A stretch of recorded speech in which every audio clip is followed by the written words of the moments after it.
Hey there, Hard Hat Holly inside of Flippin' LA. Sorry for the echo. It's what you get in a vacant house. Wanted to show you some of the cool upgrades on this kitchen we did. This home is definitely a higher end home, one of the nicest we've done.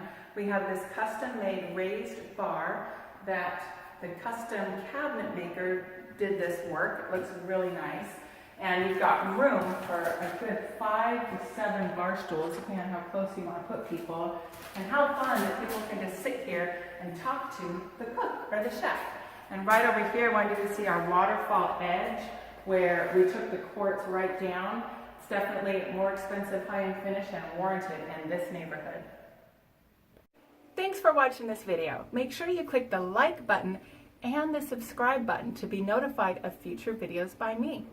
Go to the website hardhatholly.com to get your free download on how to find houses to flip for profits.